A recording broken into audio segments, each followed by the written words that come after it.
Tonight, Iyoko finally freezes bank account of Ghana's most wanted and begin processes for a court order to freeze all known assets of the men's gold owner, Nana Mensah. What do we have? What is the asset here? Let's trace the asset. For you may even get more assets than the liability you have, and you pay them and even keep some. We are running out of time. Yeah, and we are running out of time. So giving him more than 4 months, every day, more than 4 months, yes, so to empty his accounts. We have details of the latest twist that may just make the state's case of defrauding by false pretense against Namwan even more difficult to sustain tonight. This is Top Story with Evans Mensah.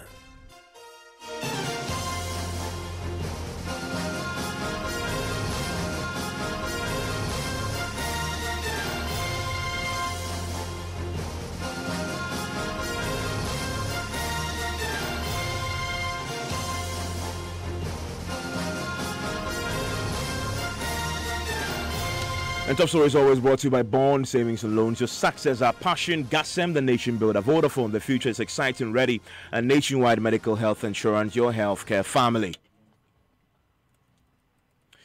Well, a high-powered delegation dispatched to Dubai to begin extradition processes for Ghana's most wanted have barely begun to work. But there's already news breaking tonight of Iyoko's success in freezing the account of Nana Mensah, owner of Men's Gold. Now, listening to the Deputy Attorney General, Joseph Benka, detailing what that delegation's mission is in Dubai. First, in perspective, is the fact that government is so much concerned about this matter that has actually taken the nation by storm, matters pertaining to Men's Gold. And so His Excellency the President himself has actually shown so much commitment and interest in getting to the bottom of this matter in the interest of Ghanaians. And so, as you have rightly pointed out, the reportage came in as to the arrest of the Men's Gold boss in faraway Dubai. And thereafter, his detention. And as a result of the fact that we equally have matters pending here in Ghana against him and the company, His Excellency the President took those steps, led by the Minister for National Security, to ensure that something is done, and is done in the best interest of Ghanaians.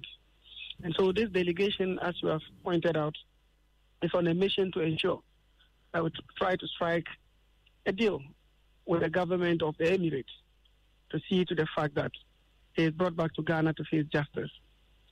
Again, let me not preempt anything, but we're not unmindful of the fact that all these are going to happen within the remit of international law and treaties.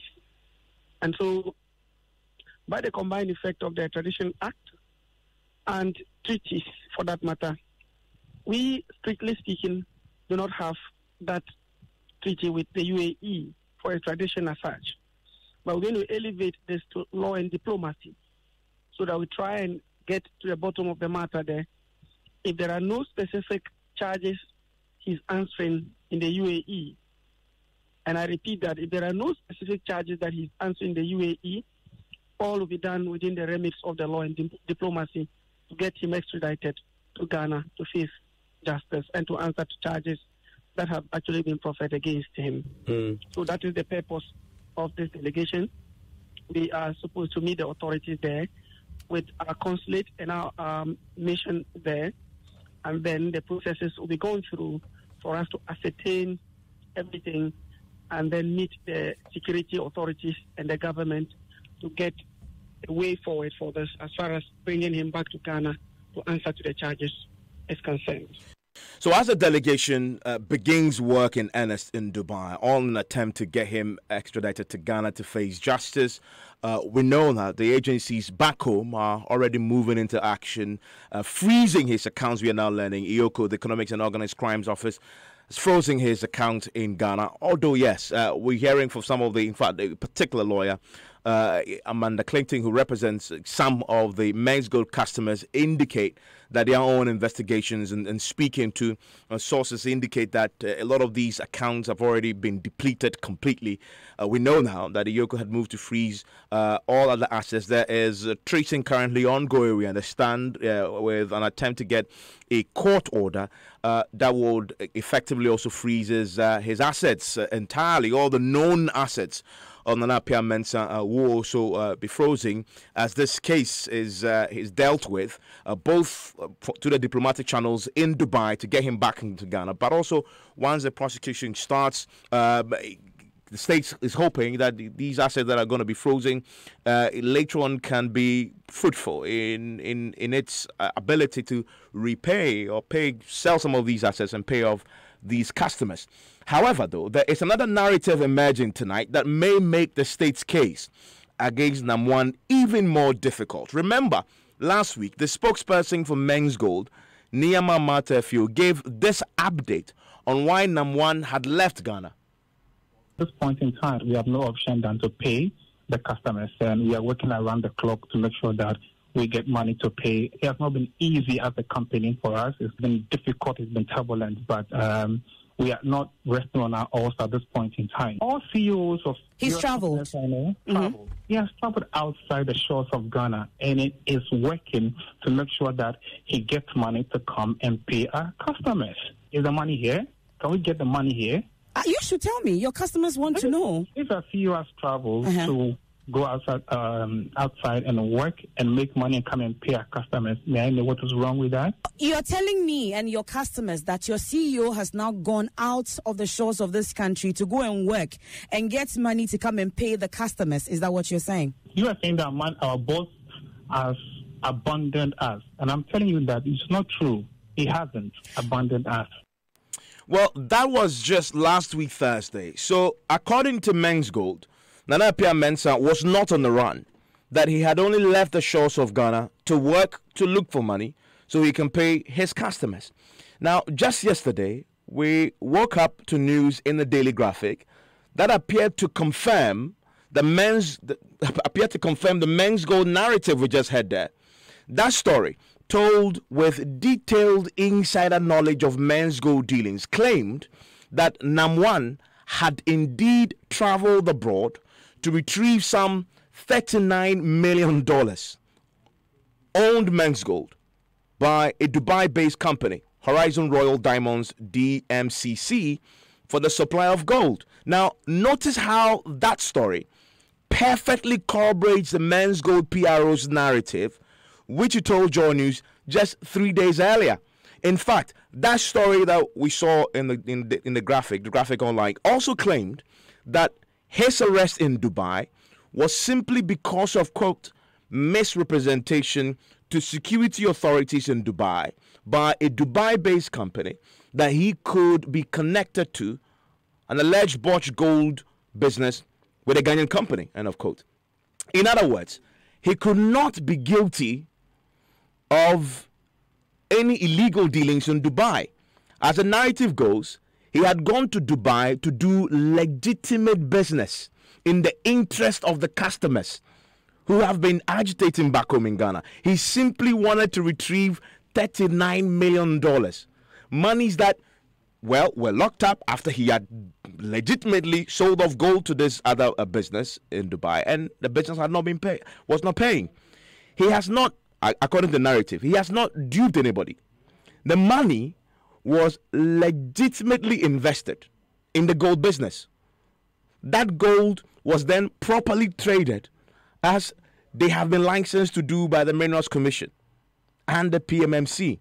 Now, according to this narrative, it's just that the company that bought the gold had failed to pay up, and he, Nana Appiah Mensah, was out there, so to speak, working on behalf of his customers to retrieve the money. Do you get the narrative? That is the narrative that Men's Gold is telling us. And there's a story in the Daily Graphic with real deep throat sources giving us additional information that perfectly corroborates that narrative. In other words, the man had not done anything. Now, there's a central legal question that this narrative poses. Now, if that narrative is true, will the government's case of defrauding by false pretense still stand? Let's speak to private legal practitioner, law lecturer with GIMPA, who joins us on the telephone line right now, Justice Sremside. Thank you, Justice, for your time here on Top Story. Hello, Justice.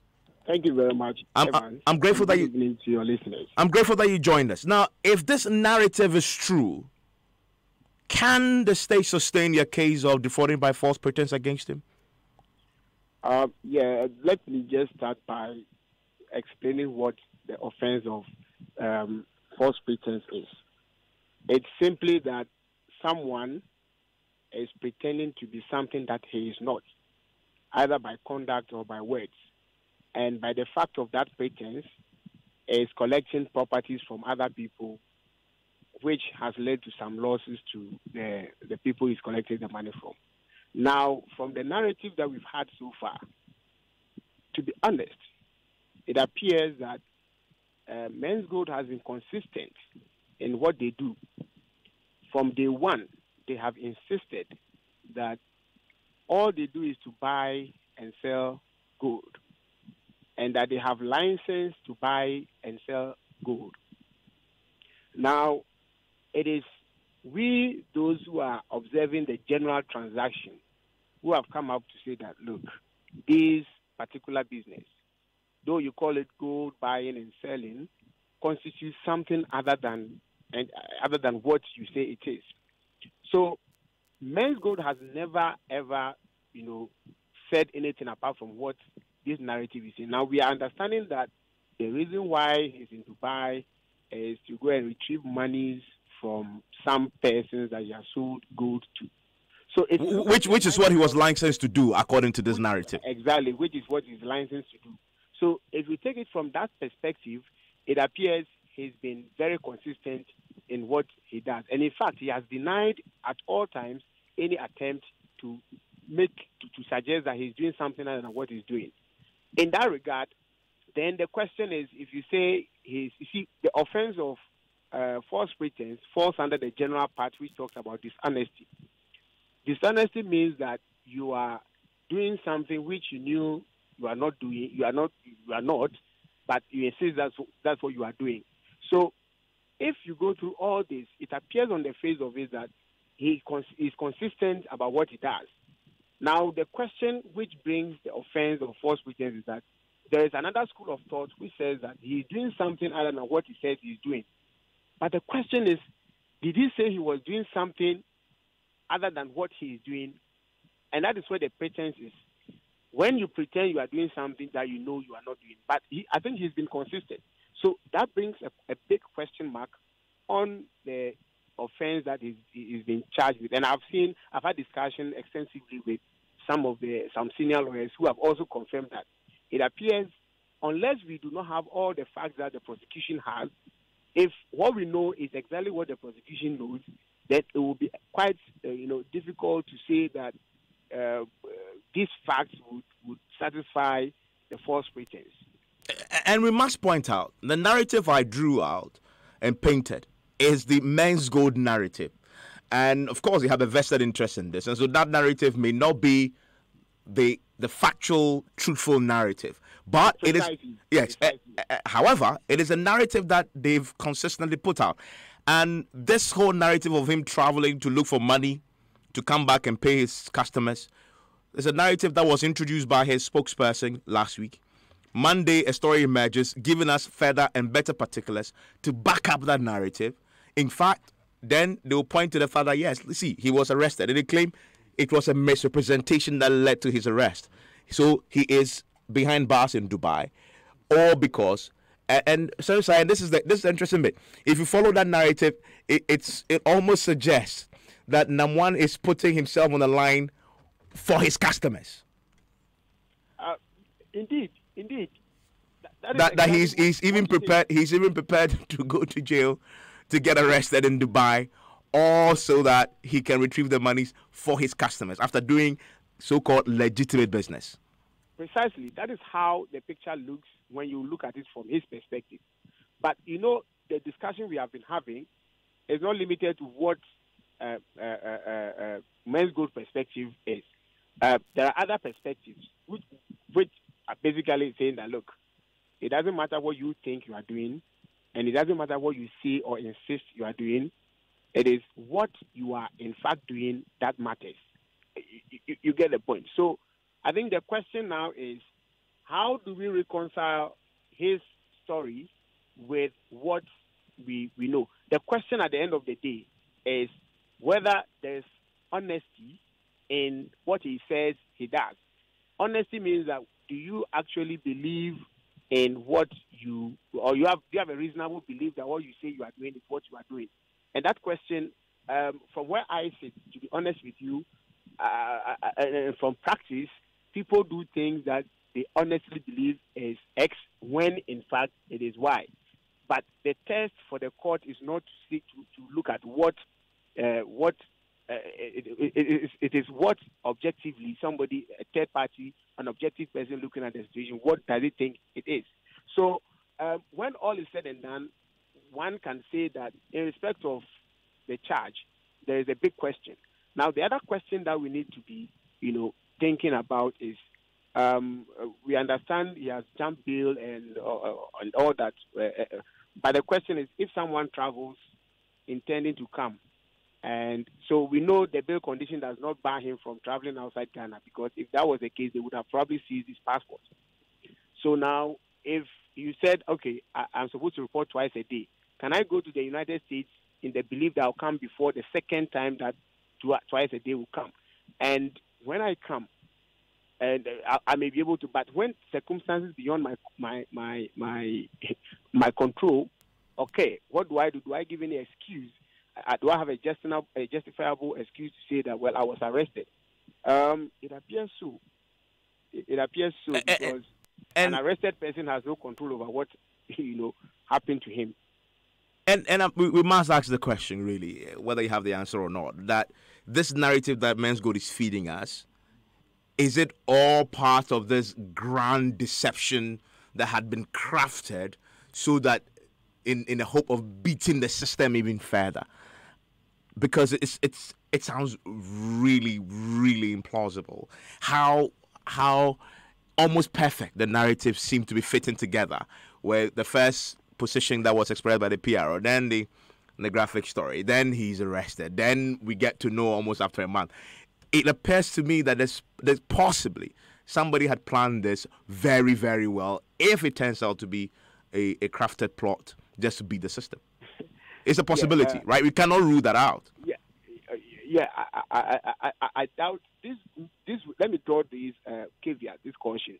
Obviously, this question is not a legal question and cannot be answered by any application of law. So I would say that I am unable to answer it. But then again, the point is, if it happens to be a scheme, which is possible, like you have said, it's possible that an advanced level of planning can have all these in place and make sure that you are more steps away from the regulators or the system. It is possible. But we also know that it is possible that it could be true. So, but that is where the question comes, how are our institutions ready to deal with these kind of things? In other words, they should be planning for all these scenarios. Yes, we need to understand that these are all possibilities. However, our agencies, and that is why we have regulators and security agencies, is about intelligence work. You need to be either ahead of the person or at par with the person. It appears, if what we know so far is anything to go by, it appears our agencies are slightly behind, if not far behind, on what is happening. I'm grateful that you joined us, Justice Stremsai is the law lecturer with GIMPA there.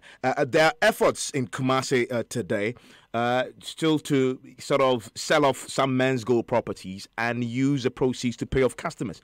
The KMA court, we understand, has put on hold auction of supposed Men's Gold properties at Amekom and Patasi, pending hearing of an interpleader claiming ownership of one of the properties. My colleague Erastus Donko has been following that angle of the story for us tonight and joins us on the telephone line. Erastus, what more do we know about this? Well, so if we cast our mind back, we know that one Henry Darko filed a suit against Men's Gold. That's early this year.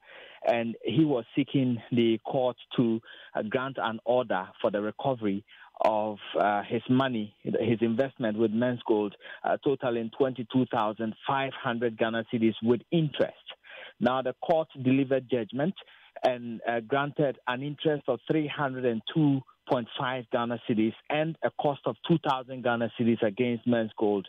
So Men's Gold is supposed to pay by today 24,802 Ghana cedis to Henry Dako, or the properties, that's the offices of Men's Gold at Amakum and Patase, be auctioned to defray this cost.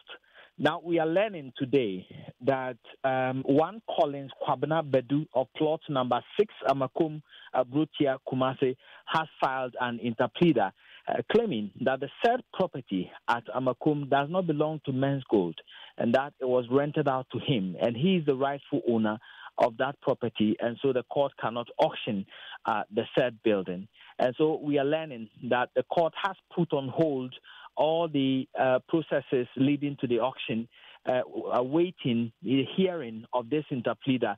And so we are learning that the lawyer for Henry Dako, Ni Amui Amui, has been served with notice of this interpleader, and he's yet to give a response. Now, we are also learning that one Nanga, Christopher N., has also filed a writ of summons against Men's Gold. It's yet to be heard, but he is also seeking an order for the recovery of 24,000 Ghana cedis with interest since 27th August 2018, when he invested with Men's Gold, and that is yet to be heard. But when you look at the response filed by Men's Gold, it says it admits liability and it admits that it owes the said gentleman, but then it cannot pay because the Securities and Exchange Commission and Bank of Ghana has come out with a directive which restricts them from operating to be able to generate funds to pay this gentleman. So Men's Gold is still holding that line that sex action is stopping them from going ahead to pay customers. That is the response that I have seen filed on the docket and waiting to be heard by the KMA court. Erasto, thank you very much with that update from Kumasi. We'll be hearing from the customers of Men's Gold shortly. They have an association. We'll be speaking to the chairman shortly. Just getting your reaction to these latest developments we are getting. One, the delegation that is on the ground now beginning the work in Dubai to try and get him extradited to Ghana. Secondly, the Iyoko freezing his assets and beginning the processes to get a court order to freezing his bank accounts and getting a court order to freeze his other assets as well. And there's other narrative that Men's Gold has been pushing since last week, trying to suggest to us all that the man is not on the run at all, that he's been acting in the interest of the customers all along while out of this country, chasing some $39 million, and that he had legitimately traded in gold, which he was licensed to do, for which reason he's been misrepresentations have been made to the Dubai police and had landed him behind the bars on detention there. That narrative, if you believe that narrative, and it as we've heard from Justice Ramsay, it poses a serious challenge to the state's case of defrauding by false pretense, and he's suggesting that the state should be factoring in how to deal with that narrative if it turns out to be true. Let's speak to the chairman of the Men's Gold Customers Association, Timothy Binab, is on the line with us. Hello, Timothy. Thank you for your time here on Topstory. Very quickly, I'm sure you followed the story about his arrest on December 7th on December 7th last year, but also the development of government's the delegation that is currently in Dubai to help bring him back. What's your reaction? Does that bring you any comfort at all? I'm very grateful you called me this evening, and then let me take this opportunity to say hi to the Ghanaians. And I'll be grateful if we can go to an answer, because I'm just running out of time on this. No, okay. Our intake on the issue is that we appreciate government's attempt to bring him back to Ghana. And it is a duty of government to have safeguard customers that are Ghanaians in Ghana. And if something of this nature happened, and then they saw the need to bring them to Ghana. I think we appreciate that. Okay, I'm grateful that you joined us. There's a related development tonight, and there have been accusations at another bank in Ghana, Data Bank, to be very specific, that they've been involved in a similar illegal trading in gold collectibles, and they have a statement out tonight to react to those allegations. Joseph, what does Data Bank say? So Data Bank, an investment firm, which is linked to the finance minister.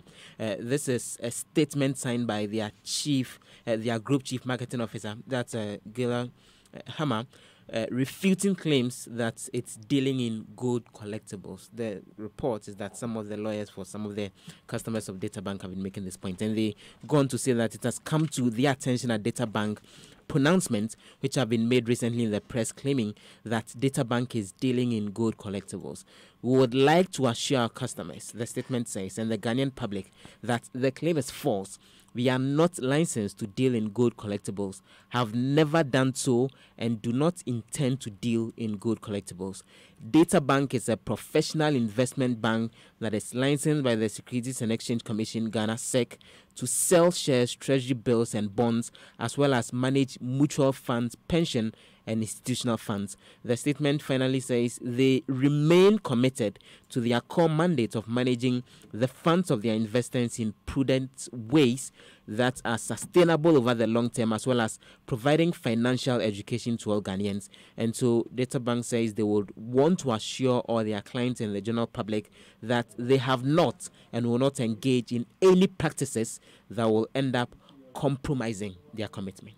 Thank you very much, Joseph. That's a statement from of Data Bank. They're reacting to these allegations against. They want to join us on Newsnight because coming up in just over under 2 minutes, 14 years after the death of the late Gamanche, the Ghana Traditional Council wants President Akufo-Addo to establish a commission to decide the most suitable person for the stool. Also, Volta Regional Minister constitutes a 4-member committee to investigate shooting incident at Alavanyo, which led to the demise of 4 persons and several others sustaining injuries. Want to stay with us for the details of that and more here on Joy 99.7 FM. It's the year of the car owner with enterprise.